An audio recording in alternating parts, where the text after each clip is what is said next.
Honoris Induatur, autoritate mi concessa legibus regni et studi generalis civitatis Augustane, tibi confero gradum doctoris honoris causa, patroni insignibus doctoralibus te bestien, et eorum significationem explicabunt. Sedete.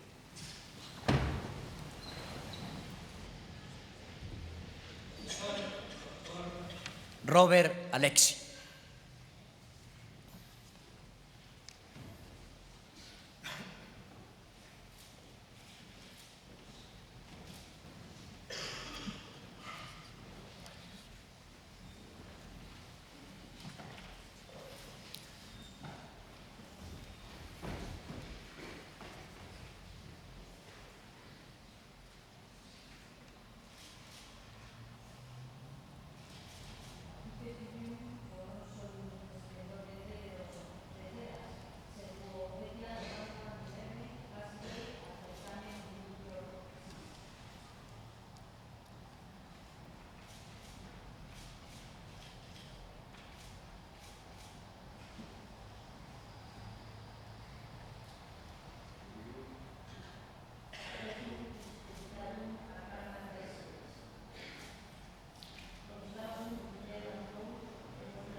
Levate.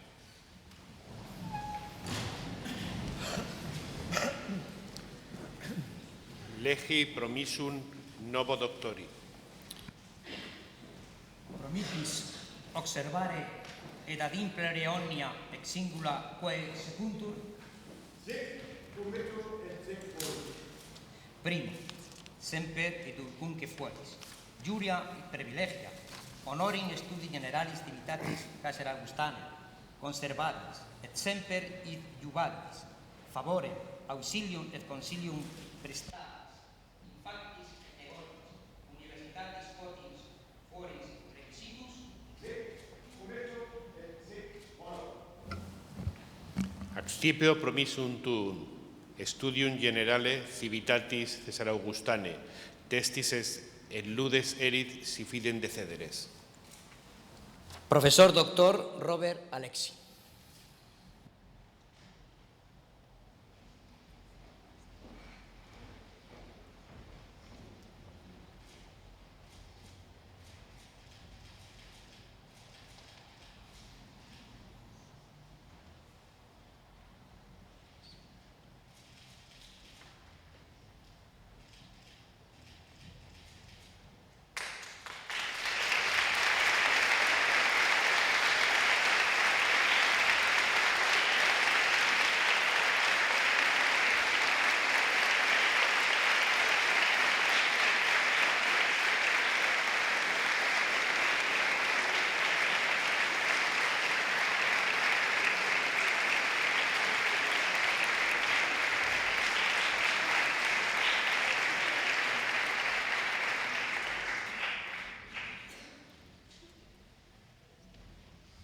Sedete.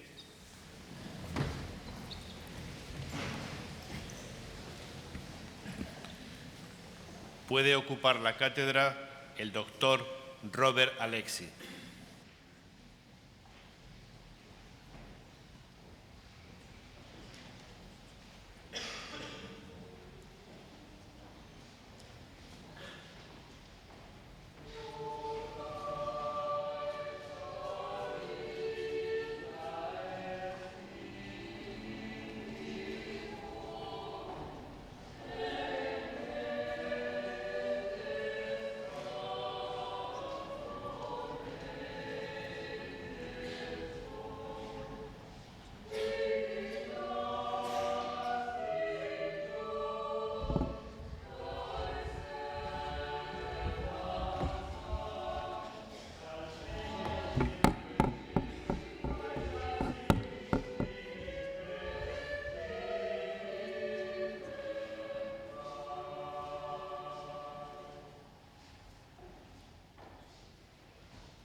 Thank you very much.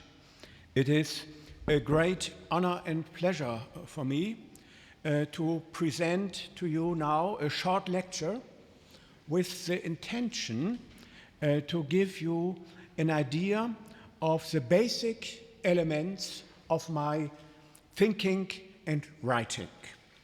The title is The Real and the Ideal Dimension of Law. Does law have an ideal dimension?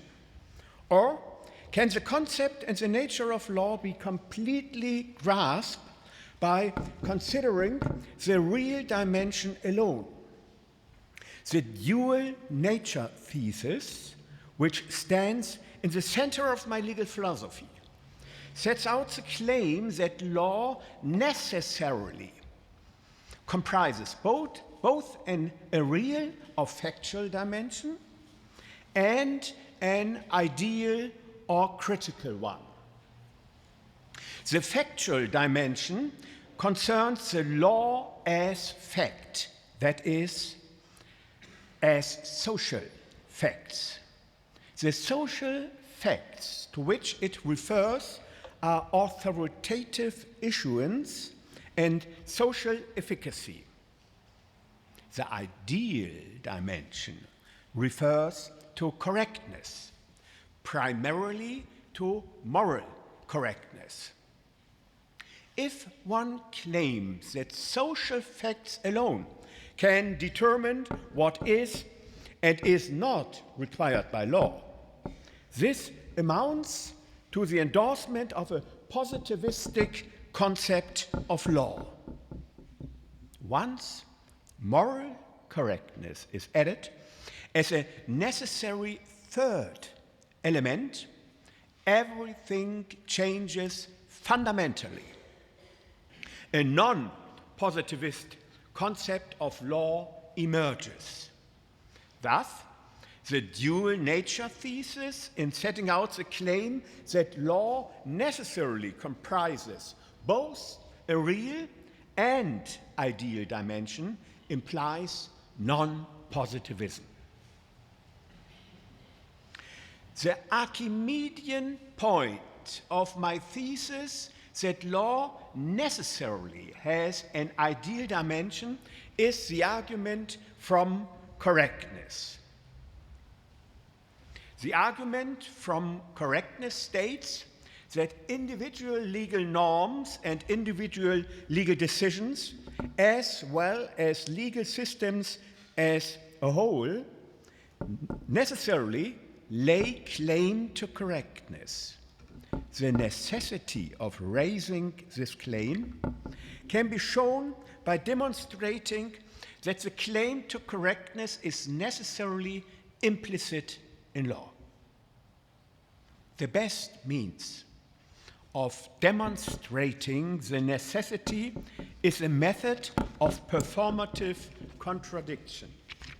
An example of a performative contradiction is a fictitious first article of a constitution that reads, for instance, a new first article of the German constitution or a new article of the Spanish constitution. Germany or Spain is a sovereign, federal, and unjust republic. It is scarcely possible to deny that this article is somehow absurd. The idea of underlying the method of performative contradiction, as applied here, is to explain the absurdity as stemming from a contradiction between what is implicitly claimed in framing a constitution, namely that it is just, and what is explicitly declared, namely that it is unjust.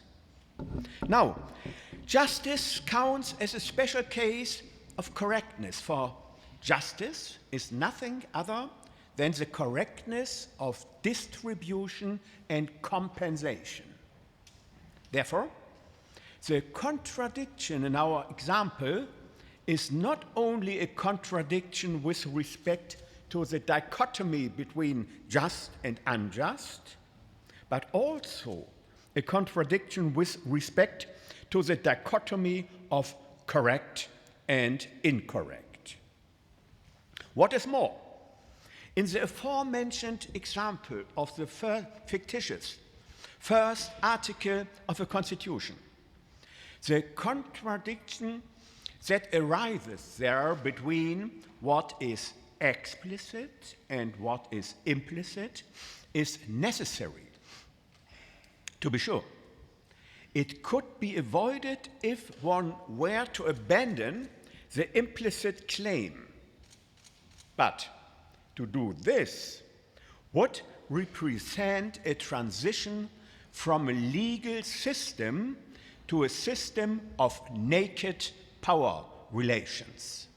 In other words, to something that is necessarily not a legal system at all. A closer analysis of the ideal dimension of law presupposes an analysis of the real dimension. Here again, the concept of necessity is the stage center. The starting point is the idea of pure ideality. A purely ideal system of reasons for action would be a system based on nothing other than moral and prudential reflection, rational practical discourse, and spontaneous compliance with the results of reflection and discourse simply owing to their correctness. Such a system would be deficient for three reasons. The first is a problem of practical knowledge. There are a great many practical questions in which no argument can be arrived at, not even between reasonable persons. No agreement can be arrived at, not even between reasonable persons. That makes legally regulated procedures necessary. Procedures that guarantee the arrival at a decision which determines what the law is. This implies the necessity of authoritative issuance as social fact. The second reason is that spontaneous compliance is not enough. If everyone could violate the rules authoritatively issued without any risk, the rules would lose their social efficacy. Therefore, their enforcement is necessary. This necessarily includes coercion, incorporating it into the concept of law alongside correctness. Determination and enforcement are to be completed by means of a third reason. Numerous needs and purposes cannot be satisfied by spontaneous action alone. Organization is necessary, and organization presupposes law. For these three reasons,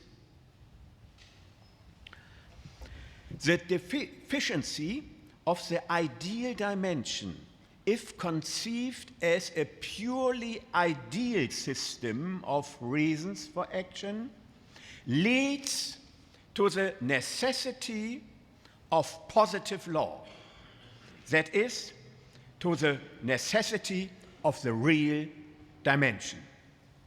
This necessity, however, does not stem from positive law.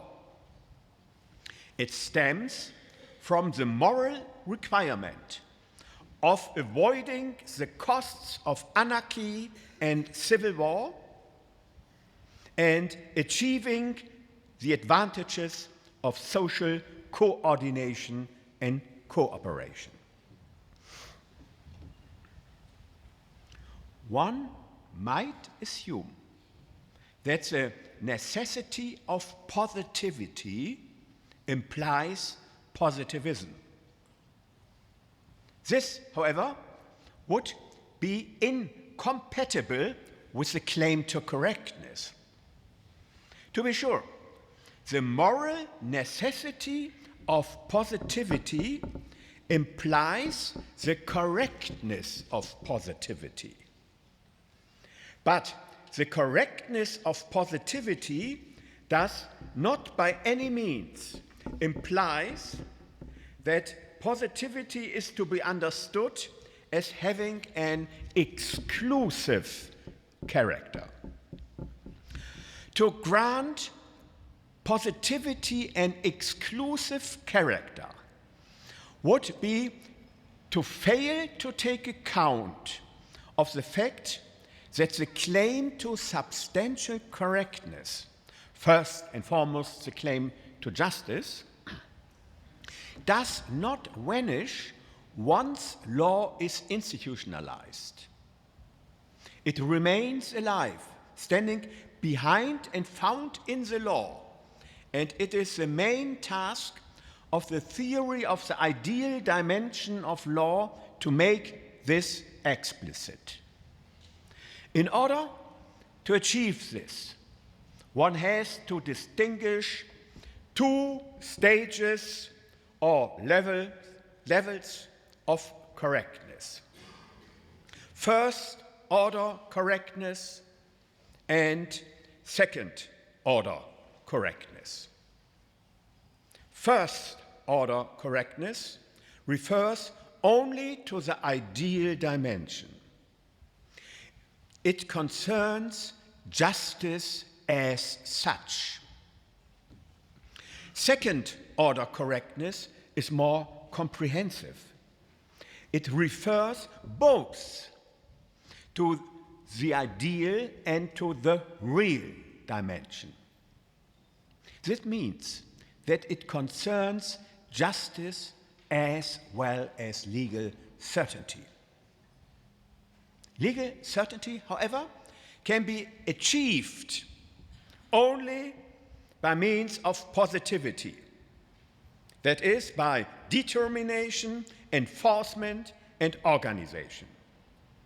In this way, the claim to correctness qua second-order claim necessarily connects both the principle of justice and the principle of legal certainty with law. The principle of legal certainty is a formal principle. It requires commitment to what is authoritatively issued and socially efficacious. The principle of justice is, first and foremost, a material or substantive principle. It requires that the decision be morally correct. Both principles, as principles in general, can collide, and they often do. Neither can ever supplant the other completely. That is, in all cases. On the contrary, the dual nature of law requires that they be seen in correct proportion to each other. Thus, second-order correctness is a matter of balancing. This shows that balancing has a role to play, not only in the creation and application of law, that is, in legal practice, but also at the very basis of law. It is part of the nature of law. Now we are ready to give a closer determination of the relation between the real and the ideal dimension of law. In order to do this, we have to answer 5 questions. First, is there an outermost border of law? Second, is legal argumentation based exclusively on authoritative reasons, or does it also include non-authoritative reasons? Third, what is the relation between human rights and legal systems? Fourth, is democracy to be understood exclusively as a decision procedure, or also as a form of discourse? Fifth, do legal systems comprise only rules expressing a real ought, or also principles expressing an ideal ought? These 5 questions shall be answered with the following 5 theses. The first, with the Radbruch formula. The second, with the special case thesis. The third, with the thesis that constitutional rights are to be understood as attempts to positivize human rights. The fourth, with the deliberative model of democracy. And the fifth, with principles theory. All 5 theses turn on the same point: the claim to correctness. That is, the claim to correctness is the main reason for all 5 theses. One could think about drawing a pentagon with one thesis found at each edge, and the argument from correctness like a sun standing in their midst. This visualization, one might call it the ideal dimension pentagon, can, however, only be seen as a heuristic model of a system of the institutionalization of reason that is to be elaborated by means of arguments determining the relation between the real and the ideal dimension in 5 directions. The first direction concerns the idea of an outermost border of law. The most renowned version of this thesis, namely that such an outermost boundary exists, is the Radbruch formula. In its shortest form, it runs as follows: extreme injustice is no law. The Radbruch formula is an expression of second-order correctness. Second-order correctness refers to both the real dimension as well as the ideal dimension of law. The central concern of the real dimension is legal certainty, arrived at by means of positivity, that is to say, by determination, enforcement, and organization.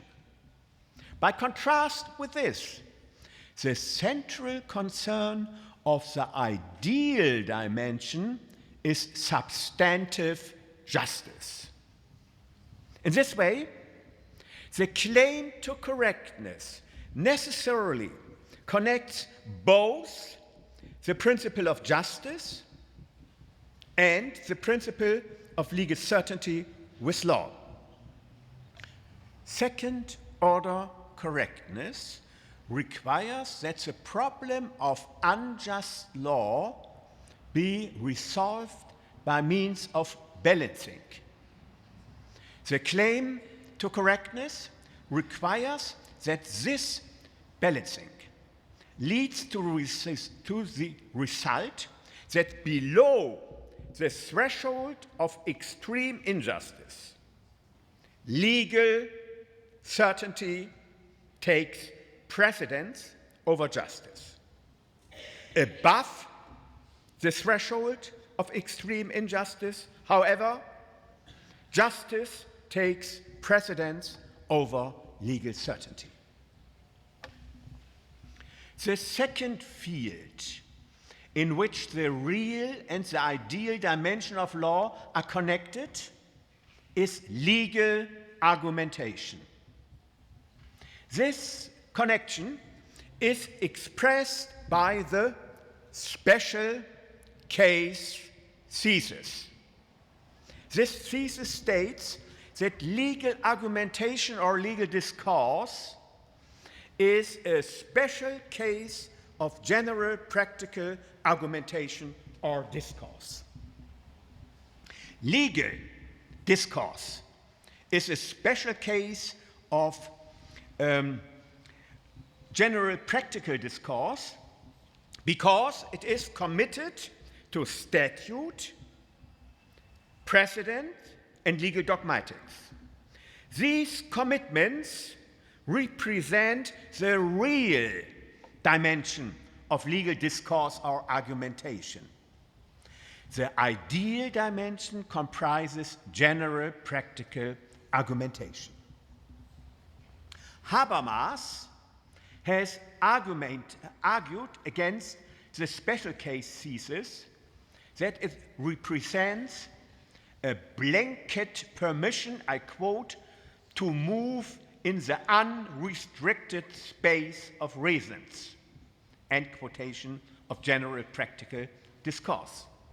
My reply is that the special case thesis includes a prima facie priority of authoritative reasons.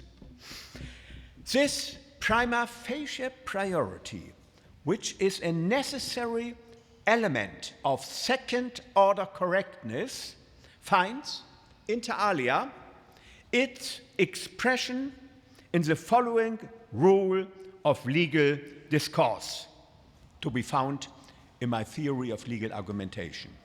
I quote, "Arguments which give expression to a link with the actual words of the law or the will of the historical legislator take precedence over other arguments unless rational grounds can be cited for granting precedence to the other arguments." End of the quotation. The structure of this rule is quite different from that of the Radbruch formula, but its function is the same. Both serve to determine the relation between the real and the ideal dimension of law. The third area in which the relation between the real and the ideal dimension is of pivotal importance is the field of human and constitutional rights. Human rights are characterized by 5 properties. They are, first, moral, second, universal, third, fundamental, and fourth, abstract rights, that fifth, take priority over all other norms with respect to their moral validity. Here, only the first of these five property is of interest: the moral character of human rights. The moral character of human rights consists in their having, qua moral rights, only moral validity. This means that human rights as such belong exclusively to the ideal dimension of law. Now, a right is morally valid if it can be justified. Rights exist as norms in general if they are valid.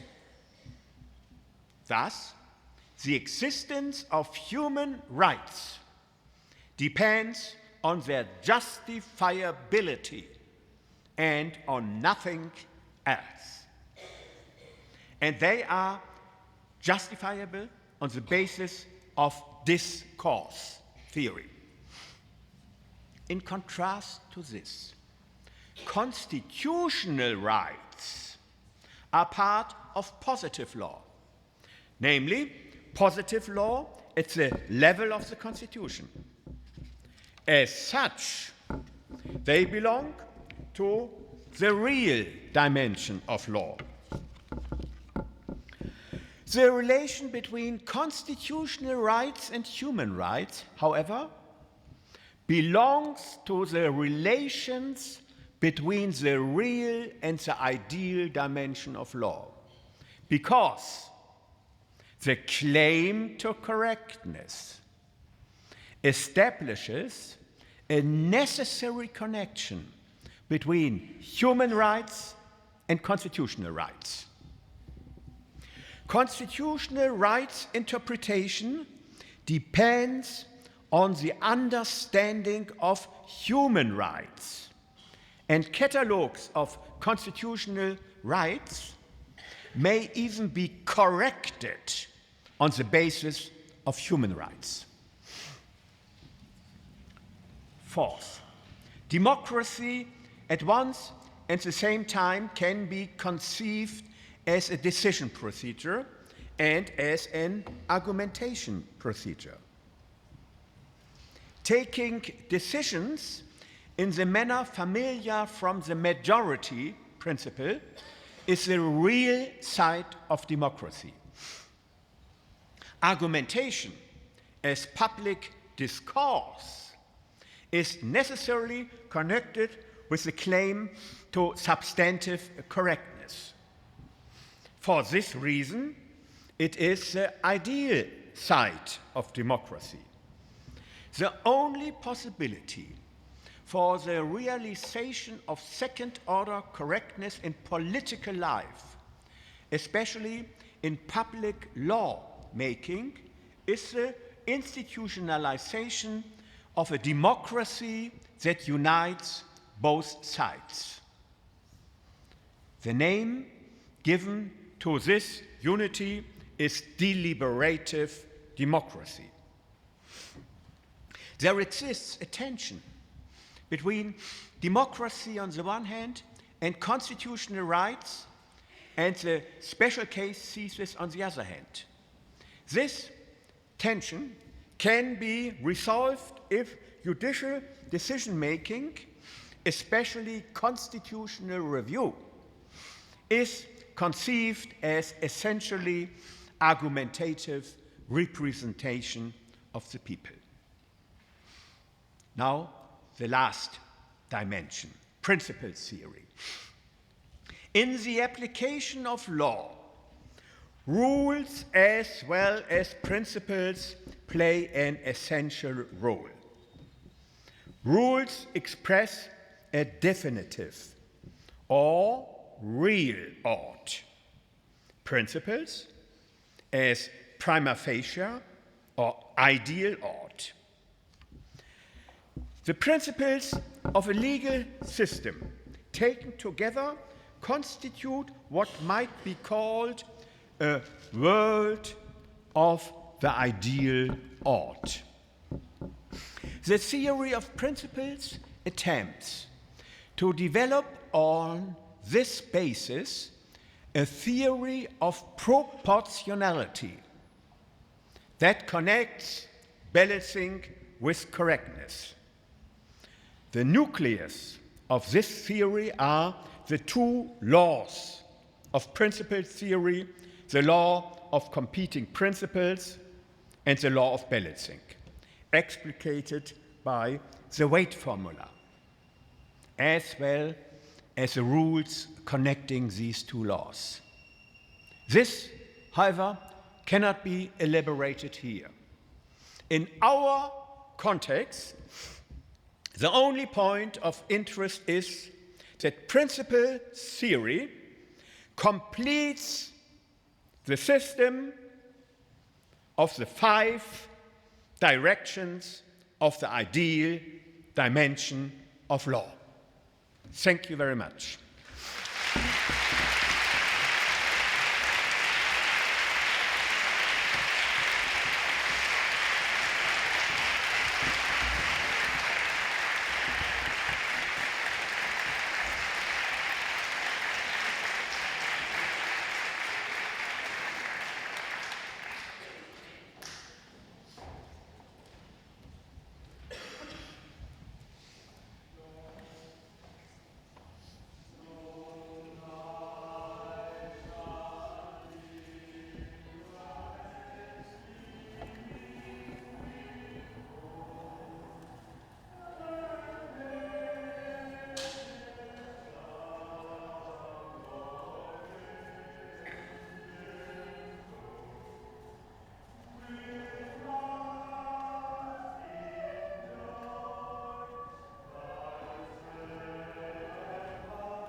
Thank you very much, Professor Alexy.